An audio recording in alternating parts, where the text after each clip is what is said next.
Всем привет-привет, всем отличной недели. Дубль, не знаю какой номер. Только стараюсь записать, начать писать, как обязательно что-то происходит.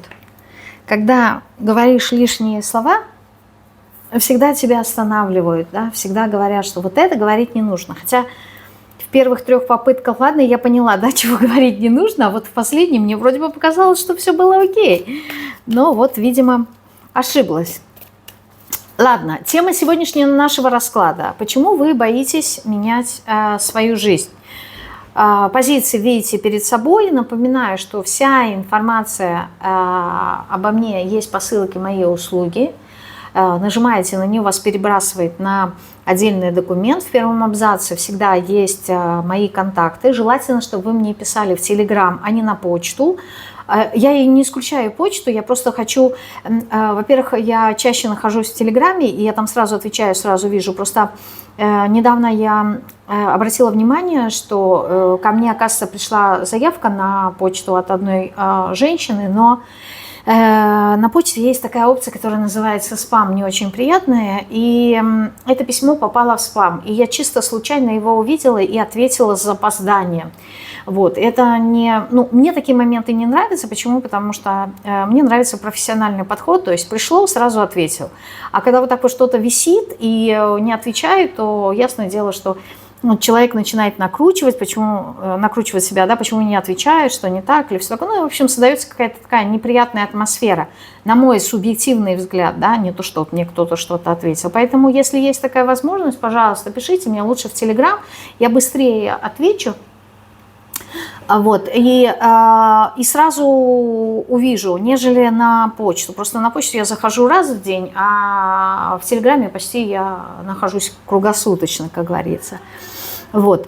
И напоминаю, что если вы хотите прийти на беседы со смыслом, да, то присылайте заявки.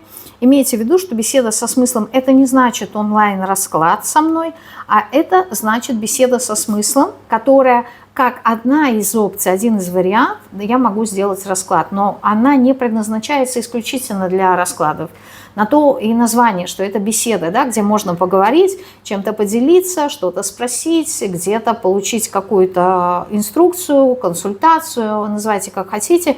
Не только в контексте Таро, да, то есть, возможно, необходима какая-то информация, да, либо какое-то сопровождение для новичкам в Таро, что-то хотите узнать. Ну, то есть можете обращаться в любой момент. Я просто разграничила эти моменты, чтобы вам было понятно. Вот. И кто бы не подписан в Телеграм-канал, на мой Телеграм-канал, подписывайтесь. Я там даю много информации, которой нету здесь на канале, в том числе и вот то, что вот недавно я записала ролики про колоду Таро Тота и Табло Мунди. Вот, я записала 4 ролика, из них 2 только выложила на YouTube, остальные все 4 выложила в Telegram. Почему? Потому что мне там комфортнее. Вот. А выкладывать эту информацию на YouTube я не захотела. Знаете почему? Потому что... Я не потому, что я пожадничала, а просто на YouTube есть очень много разных учителей, очень много разных преподавателей, которые дают информацию. Мне не захотелось быть одной из них. Вот. Я, скорее всего, больше не учитель, не гуру и не наставник, а человек, который передает информацию. А моя информация, она разнится от тех, кто преподает то-то, либо там, я не знаю, если обучение по колоде Табло Мунди. Вот. Просто я не хочу быть в той категории немножечко. Вот. Но при этом я делюсь спокойно информацией в Телеграм-канале. Поэтому, кому интересно, подписывайтесь. Это хотела сказать, вот, чтобы было понимание, что в Телеграме я не дублирую информацию из YouTube, а наоборот даю намного больше, чем на YouTube. Позиции вы видите перед собой, мы сразу давайте приступим. Это будет, я не планирую большой расклад сделать, коротенький хочу, чтобы вас не перегружать информацией. Итак, вопрос, почему вы боитесь менять свою жизнь. Но сначала нужно спросить, боитесь вы или нет. Хотя сама тема расклада предполагает, что уже есть положительный ответ, что вы боитесь, что присутствуют какие-то страхи, но все равно мы как-то переспросим, да, вдруг вы не боитесь, и расклад вам смотреть не стоит. Итак, боитесь ли вы? Сначала спросим, боитесь ли вы менять свою жизнь? Ну, король жезлов говорит, что нет. Нет или нет, что я вру? Это король мечей. Король мечей. Сказал король жезлов. Нет, король мечей. Нет, не боитесь. Король мечей, он тоже не боится. Да? Здесь достаточно количество информации у вас, да, и вся необходимая информация для любых изменений у вас есть. Вы можете сесть, проанализировать, понять. Я не думаю, что вы боитесь что-то изменить в своей жизни вот именно в контексте страха. Тогда в чем запрос, да?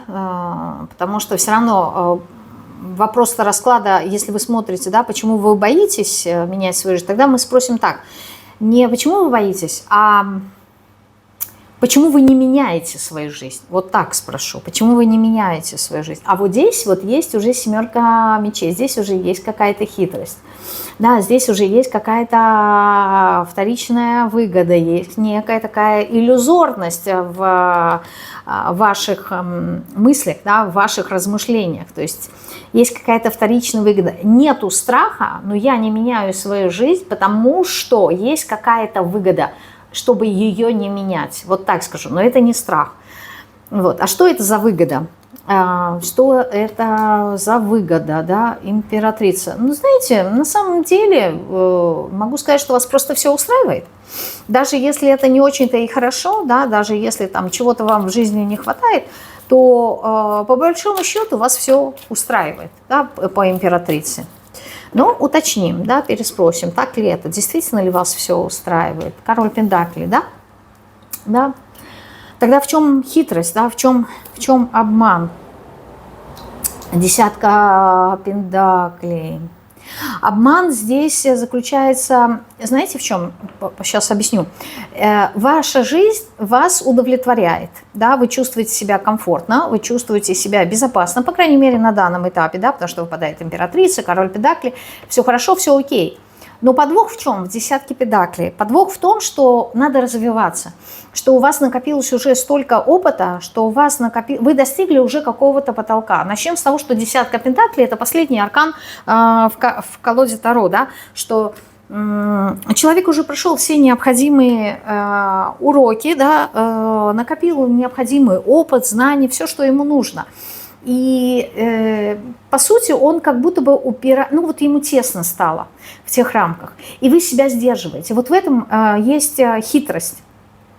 Обман в том, что вы не идете на расширение, вы не идете не переходите как будто вот на другой уровень. Вы себя сдерживаете, говорите себе то, что ну, меня все устраивает, у меня уже все есть, мне и так хорошо. На самом деле у вас вот ваше хорошо, то, как вы себе его обозначиваете, оно может иметь большие масштабы, большие размеры. То есть, если, допустим, вы чувствуете, что у вас все хорошо, значит, может быть еще лучше. И здесь это не форма слова, а так оно и есть на самом деле. Не знаю, верите вы это или нет, но вы можете получать, если это деньги, допустим, и они у вас удовлетворительны, ну, то вам хватает, так скажем, да, то здесь может быть больше. Если это такая, знаете, насыщенная опытом жизнь, то вы можете получать еще больше опыта. То есть здесь речь идет о масштабировании. Но вы масштабировать это не хотите. Вот в чем проблема. Поэтому и получается так, что вы не хотите развиваться. Вот почему вы не хотите развиваться? То есть в чем здесь причина? Ну, а вот здесь вот есть какие-то иллюзии, да, семерка кубков. Ну, то есть ваше восприятие касательно, может быть, развития. В чем иллюзорность? Верховная жрица, в чем тут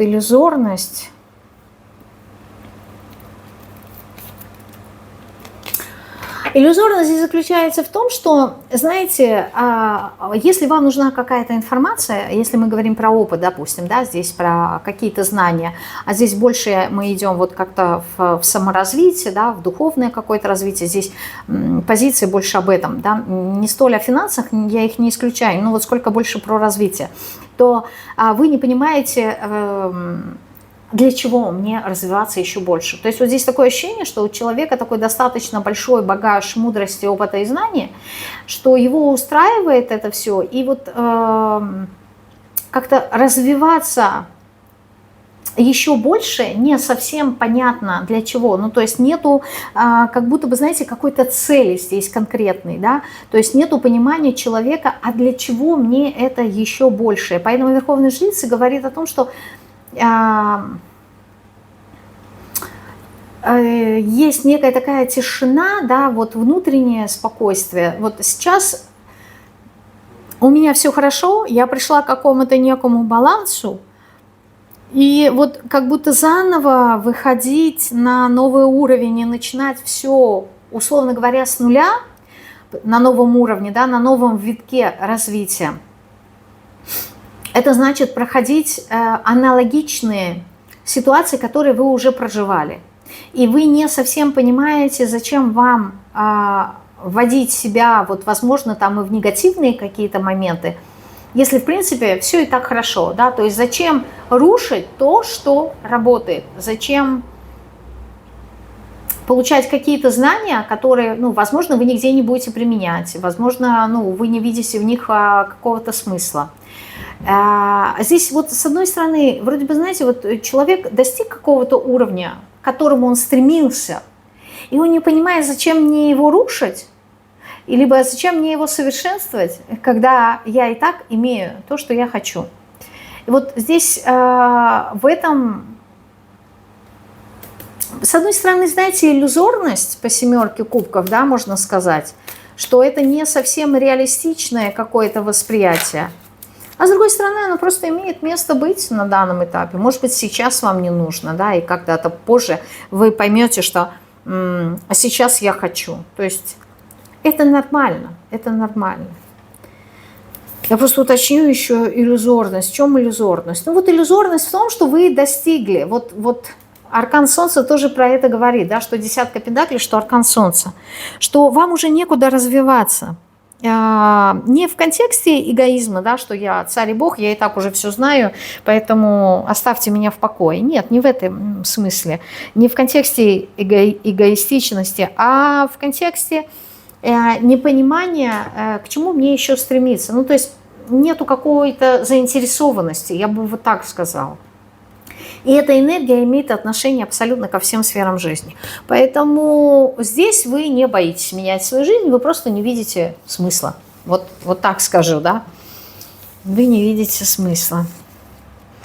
Так, прекрасно, я очень рада. Первая позиция, вторая позиция. Двоечки, смотрим. А вы боитесь менять свою жизнь? Здесь боитесь, да, есть ли страх. Я не знаю, страх это или нет. Скорее всего, есть. Знаете, вы боитесь оставить то, что для вас когда-то имело какой-то смысл. То есть то, что для вас когда-то было дорого, то, к чему вы, возможно, стремились. Сейчас попробую по-другому сказать.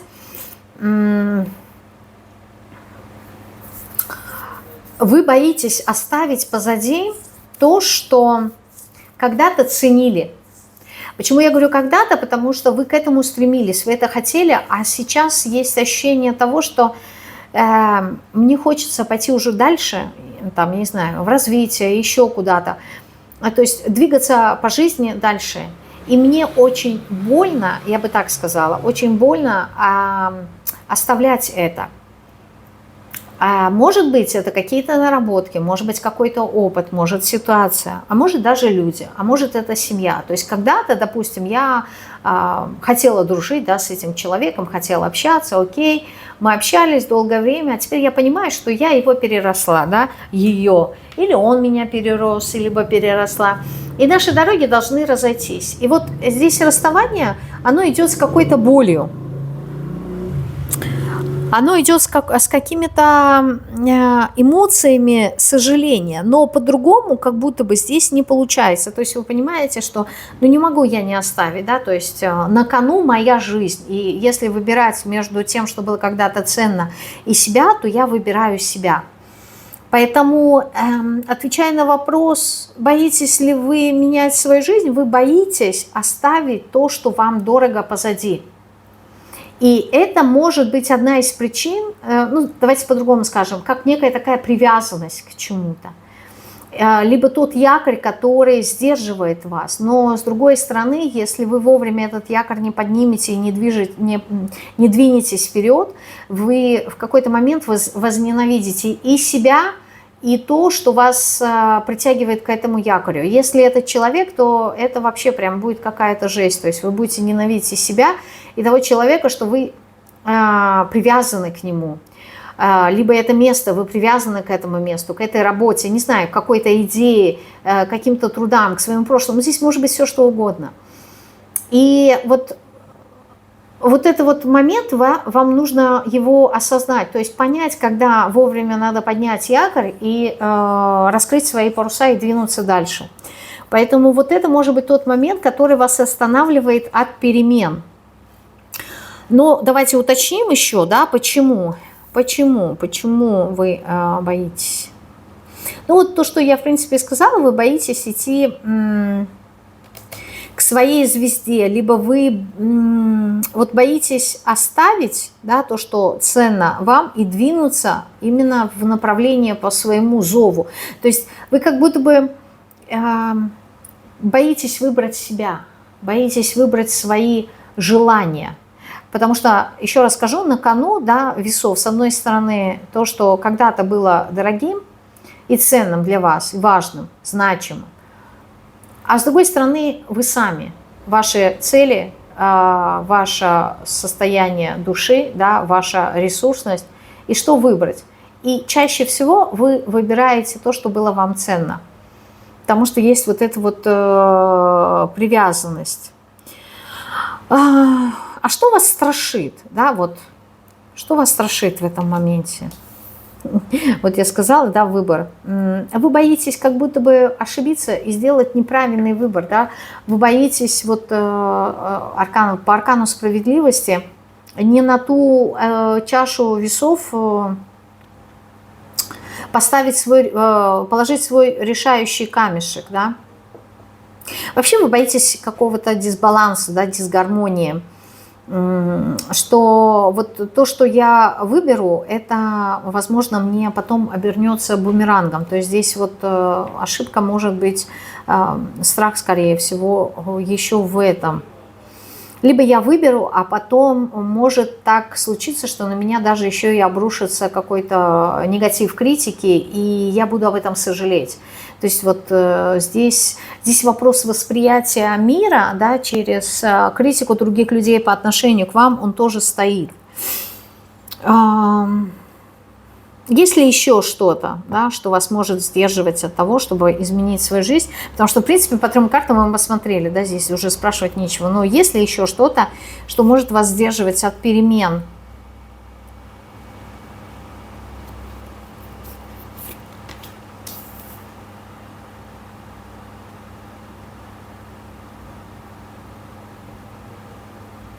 Ну, знаете, это вот прям вообще очень маленький процент людей, у которых есть какая-то неуверенность в себе, да, которые могут считать то, что вот для того, чтобы что-то изменить в своей жизни, как будто бы мне чего-то еще не хватает.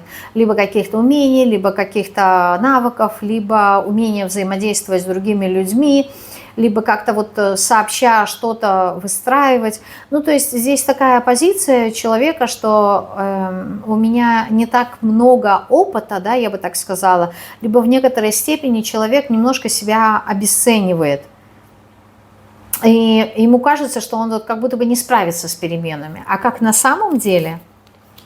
Ну вот, как на самом деле. На самом деле королева мечей, да, здесь Паш и тройка пентаклей такие маленькие, да, по ценности, по значимости, да, арканы, а тут придворные. На самом деле вы прекрасно все можете, причем по королеве мечей обладаете прекрасным интеллектом, отличной интуицией, находитесь как раз-таки, вот зря вы считаете, да, что как-то будет некий такой дисбаланс, да, дисгармония. Вы, наоборот, находитесь в гармонии, да, то есть ваш разум находится в согласии с вашей интуицией, с вашими состояниями. Вы, наоборот, на данном этапе, как минимум, очень сбалансированный человек, и поэтому сказать, что вам что-то тут не хватает, имея интуицию, имея разумность, да, логику, человек, который проницательный, да, здесь я не думаю, что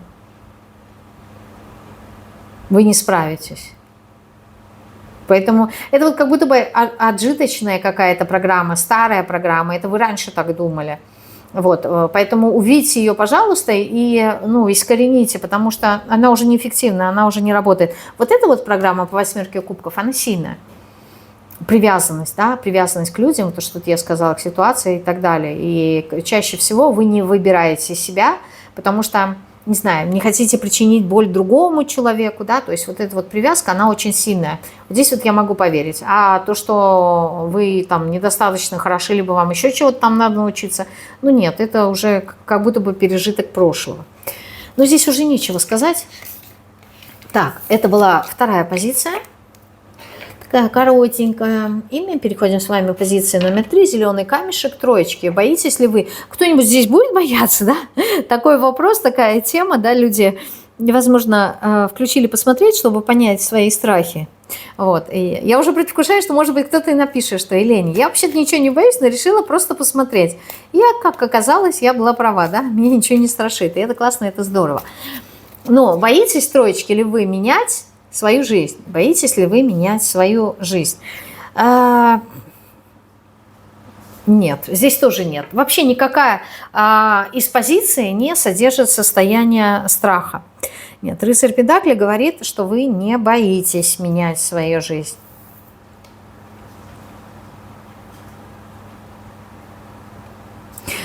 Есть просто некие такие беспокойства. Могу сказать, страха нет, я не вижу. Но это беспокойство, оно какое-то накрученное. И если мы говорим о переменах, то, скорее всего, вот из всех сфер вас может беспокоить вот материальная составляющая вопроса. А так нет. Сказать, что вот вы что-то тут боитесь поменять? Нет. Хотите? Хотите ли вы что-то поменять в своей жизни? Нет. Четверка Пентаклей говорит о том, что да нет, ты что, у меня и так все хорошо, да.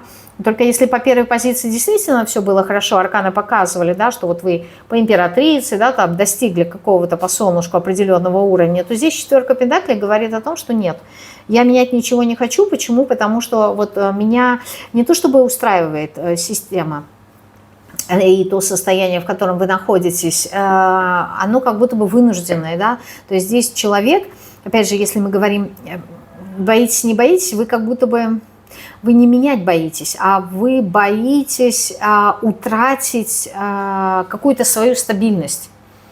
Вот, вот здесь человек, опять же, я не думаю, что здесь есть страх. Здесь страх, нет, это не страх, это, знаете, это какая эмоция.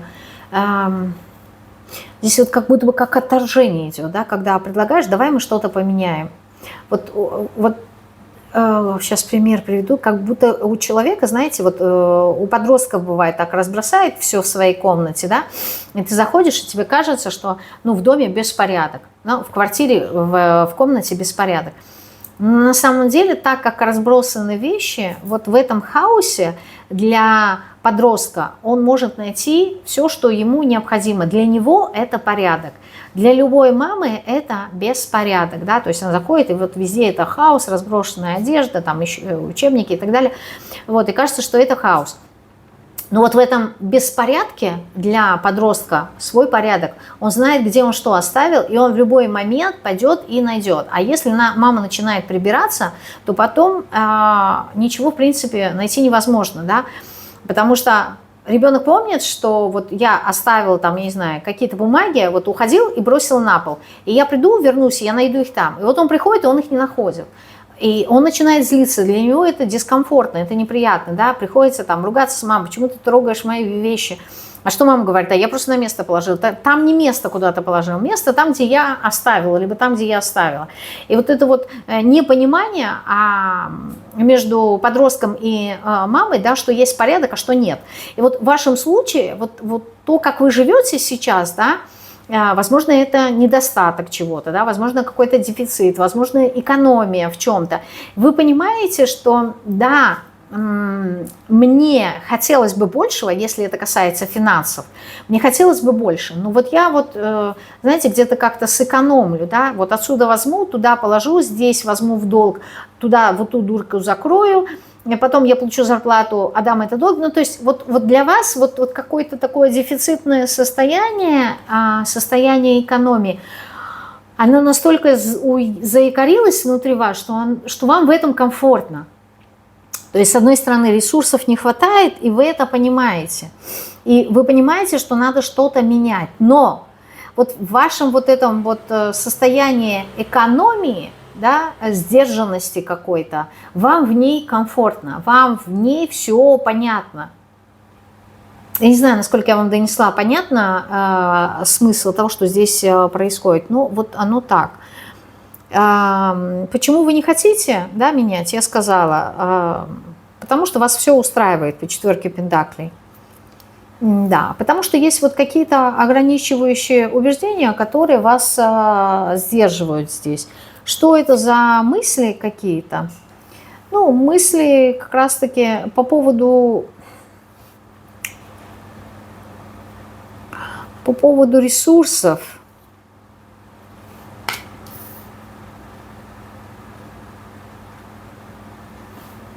Вот здесь вот это вот и проходит. Вот как бы не звучало немножечко странноватым, да, что типа ты видишь, что тебе на одну зарплату, да, не хватает жить.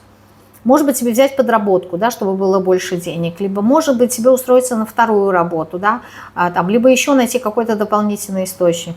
Вот человек чувствует дефицит, но он говорит, что нет, я не буду дополнительные источники брать. То есть я лучше вот как-то перебьюсь, условно говоря, чем посмотрю вот еще какие-то дополнительные источники. И причина здесь, с одной стороны, может быть вопрос именно самоценности, то есть насколько человек осознает свою ценность и значимость. Да? Почему? Потому что вот эта вот какая-то скупость, которая присутствует, не жадность, а здесь скупость, это может быть и вот какой-то такой этап у вас сейчас, то есть вроде бы горизонты открываются, дороги открываются, и вы можете выбрать все, что вы хотите. А здесь вот, знаете, вот если вы видели документальные фильмы про животных, которые всю свою жизнь, например, там жили в каких-то клетках, и у меня просто ролик всплывает, да, там, то ли это лев был, то ли тигр, не помню. Вот он всю жизнь либо в цирке жил, либо в каком-то зоопарке, ну, в общем, жил в клетке. И последний год, когда ему там оставалось жить, ну, либо какие-то последние период его жизни, да, его перевезли и выпустили вот именно в природу, опять же таки такой парк, но он просто открытый такой, типа саванны, что-то такое, где намного большая площадь, да, и очень приближенная к естественной среде обитания этого животного. И вот когда выпускают это животное, оно очень медленно, да, казалось бы, оно должно сразу выйти из перевозки и побежать, да, ну, потому что есть свобода, иди. Это животное какой-то период не уходит. Потому что, во-первых, оно в недоумении, оно привыкло жить в каких-то ограничениях, в каких-то рамках, а тут вдруг свобода. И это животное, оно находится в шоковом состоянии, оно не знает, что делать, потому что оно не привыкло к большим возможностям. Вот вы мне здесь напоминаете такого человека. Вы прекрасно себя даете отчет о том, что вам не хватает здесь ресурсов, но с другой стороны, вот как будто бы даже если вам предложили, еще раз скажу, уже готовую работу, да, там вторую, либо подработку, либо еще что-то, либо какой-то дополнительный источник, вы бы вряд ли его взяли. Вам некомфортно это. Вот здесь какая-то такая аллегория проходит. Вот, а что вас именно... И даже не знаю, что здесь посмотреть. Вот как будто бы что вас здесь беспокоит? Вот почему вы привыкли жить вот в ограничениях? В чем проблема? А здесь, знаете, какое-то вот восприятие, вот то, что я сказала про ценность себя, да, здесь какое-то ваше восприятие, вот вы привыкли все время полагаться на себя. Вы привыкли все время... знаете, вот работать, и вот то, что вы заработали, как говорится, на хлеб насущий, вот на этом я буду жить, да, вот заработала я сегодня на, ну, условно говоря, да, на 5 рублей, вот я куплю себе хлеб с водой, либо хлеб с маслом на 5 рублей и буду это есть. Вот когда заработаю, там, я не знаю, 100 тысяч, тогда смогу пойти, например, в какой-нибудь ресторан дорогой поесть. То есть здесь как будто бы человек, который... основывается исключительно на себя, полагается исключительно на себя. Ему сложно принять что-то извне. Вот здесь такой вот интересный, такие интересные люди проходят. То есть, с одной стороны, это вроде бы люди со свободной душой, которые редко когда склонят голову перед, ну, такая гордость, да, перед кем-то, да, чтобы вот так вот пойти, попросить. Они будут выбирать, вот я буду жить вот в каких-то ограничениях, да, мне никакие излишества не нужны, я не буду ни перед кем склонять голову, потому что я вот такой гордый орел и буду летать свободно, но не в рабстве, как говорится. А с другой стороны, ты думаешь, ну, если настолько все плохо, почему бы что-то не поменять? Здесь вот какое-то такое противоречивое состояние идет. Ну окей, это ваша жизнь, это то, как вы выбираете жить, и вы имеете право на это. Знаете, вот обычно люди говорят, вот это поменяй, вот это поменяй. Я вообще сторонник того, что если вас что-то устраивает, то менять ничего не нужно. Потому что у каждого человека свой опыт, и никто не знает и свой путь, никто не знает, что лучше для этого человека, а что нет. Только его душа и он сам. А если знает только он сам, то пусть он поступает так, как надо. Потому что иногда вот знаете, вот в магию не приходят люди от счастья, потому что у них хорошо. Как правило, они приходят тогда, когда вот у них вообще все плохо, и много-много лет они там от чего-то отказываются, да, не идут в эту магию, ну, в конечном итоге все равно их туда приводят, да, в магию, либо в эзотерику. Они не приходят от хорошей жизни. Но ты понимаешь, что вот этот вот путь именно тернистый, да, когда не принимается, не знаю, какие-то дары, какие-то свои способности, да, люди сопротивляются силой, знаниям и так далее. Вот. Они ведь чего-то учат. Поэтому здесь я склоняюсь к тому, что да, со стороны, если смотреть вот так, как выпали карты, да, можно будет, и скорее всего люди вас другие осуждают и говорят, что вот не идешь на вторую работу и там еще что-то, а вы говорите, а мне все устраивает. Все, и на этом точка. Вот мне так и нравится жить. Это мое право, и я буду жить так, как я хочу. И люди вас не понимают. И сказать, что в этом есть какая-то ваша глупость, да, что вот вы не пользуетесь теми шансами, возможностями, которые вам даются, а вам даются здесь шансы и возможности, то у людей нету такого права вас рассуждать. Почему? Потому что если вы не берете какие-то возможности, на то у вас есть какие-то основания. И, как правило, эти основания, вы с ними столкнетесь рано или поздно. Вопрос времени. Если вы еще не столкнулись, если вы это еще не осознали, значит, вам еще не время. А если вы столкнулись и услышали меня сейчас и осознали, значит, вы самостоятельно будете менять. То есть вот здесь вот по этой позиции не нужно никого мотивировать, не нужно никого агитировать, ничего не делать. Люди сами прекрасно здесь все понимают и осознают, что им нужно. Вот здесь не то чтобы осознанные люди, а здесь как будто бы люди с с таким, знаете, очень сильным внутренним стержнем. Причем интересный факт такой, что вот другие люди могут вас видеть вот как, я не знаю, нуждающимся, что ли, каким-то бедным. Вот это, здесь такая энергия идет на данном этапе. Но при этом вот у меня ощущение того, что вот не то чтобы вы правильно делаете, а вот так как вы живете, через какой-то период времени вы сами почувствуете готовность, и тогда вы взлетите. То есть вот, как объяснить, здесь как будто бы либо вас к чему-то подготавливают, либо... Я не могу здесь четко вам определить, но здесь такое состояние, что вот вы сами понимаете, вот ключевое здесь, что вы понимаете. Здесь не то, что вы что-то не видите, есть какое-то белое пятно, либо вы как-то глупите, нет. Вот вы понимаете, что нужно сделать, но по каким-то причинам сейчас вы это не делаете. И скорее всего здесь причина заключается в том, что не время. Вот не время, вот я буду лежать как будто бы до последнего, да, я буду там мучиться до последнего, но зато потом, когда я решусь, вот я буду сметать все на своем пути, и я очень быстро приду туда, куда мне нужно. То есть здесь человек, который не сомневается, что он дойдет туда, куда ему нужно, вот куда он идет. Он просто вот в какой-то конкретной тематике здесь вы очень медленно запрягаете. Но в этом есть тоже свой плюс, понимаете? Вот в этой девятке мечей и четверке пентаклей, вот в этой стабильности, тревожности есть какой-то свой плюс. Я не знаю, какой урок вы здесь вынесете, возможно, и несколько уроков, но вот в этом есть какие-то свои плюсы. И, понимаете, если вы, как это сказать, не проживете вот это, то в дальнейшем вот именно вот этот вот какой-то опыт здесь, который заложен вот в этих двух арканах, он будет для вас полезный. То есть вот как говорится о том, что, например, есть люди, которые сами проживают какой-то долгий опыт, да, в своей жизни, ну, например, там, не знаю, элементарно в достижении цели я не могу там сбросить лишние там 50 килограмм, еще что-то, что не делаю, не получается. То есть люди проходят опыт, а потом этим опытом делятся, и если не было бы этого опыта, им бы делиться нечем было.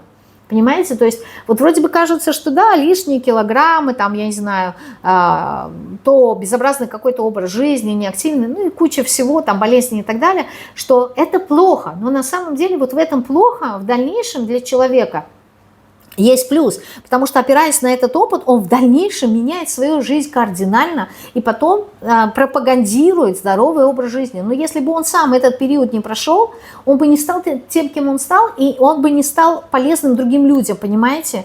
То есть вот здесь не то, что вы будете потом помогать другим людям, а здесь вот то, что вы сейчас проживаете, и со стороны оно кажется не очень полезным, на самом деле в нем есть какая-то польза, вот здесь вот есть какой-то клад. Ну, смотрите, говорю клад, вот, аркан страшного суда. Это какой-то кармический момент здесь, он очень важный, он очень значимый, он очень сильно повлияет на вашу жизнь. Она разделится на до и после. Да, вот после, туз кубков, шанс новый на перемену. Вы потом придете, вот как будто бы придете к себе, но сейчас нужно это прожить. Да, вот вы придете потом к десятке кубков, к наполненности, к пиковому состоянию. Поэтому, ну, на этом я завершаю, да, расклад. Поэтому я, знаете, я не очень люблю, когда люди, не разобравшись, как это сказать, не имея знаний, что ли, не разобравшись в ситуации, начинают как-то вот осуждать что-то, да, либо критиковать. Либо если они видят какие-то негативные моменты, то сразу стараются вставить свои 5 копеек, как надо, как не надо. И у меня все время возникает такое ощущение, для чего человек это делает. Да? Потому что никто не знает путь души лучше, чем носитель этой души. И любые какие-то вот подсказки, либо рекомендации, они бессмысленные, потому что душа, такое, знаете, вот ощущение, как будто бы душа сидит внутри человека, смотрит на этих людей и улыбается, и говорит, ну, говорите, я все равно знаю, что мне нужно сделать. Ну, типа, вы зря тратите свою энергию и свои силы, я все равно сделаю так, как я хочу, да. Либо там маленький ребенок говорит, да, маме, там, мама его ругает, а он ей говорит, да, я понял, я буду делать так, как ты хочешь, да, вот все, поддакивает, а сам пошел и сделал так, как умеет, так, как знает, так, как считает нужным. Ну и для чего нужен был этот совет?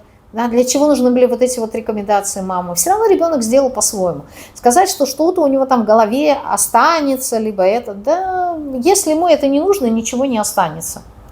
Вот, поэтому вот в вашем случае здесь любые какие-то внешние советы, рекомендации, вот какое-то внешнее влияние, оно бессмысленное. Вот у меня такое ощущение, что вот здесь какое-то яйцо, которое находится в инкубаторе, и оно доходит до определенного состояния, какого-то вот, я не знаю, взросления. И вот все другие яйца уже вылупились, а вот ваши как будто бы нет. И вот приходят все эти ученые, смотрят и говорят, что не так, может быть, его надо сломать, может быть, там надо поднять какую-то температуру, может быть, еще что-то, а может быть, что-то не так с этим яйцом. Да все нормально. Просто этому яйцу нужно больше времени, либо там что-то еще. Оно само разберется. Такое ощущение, что, хочется сказать, не лезьте в природу, да.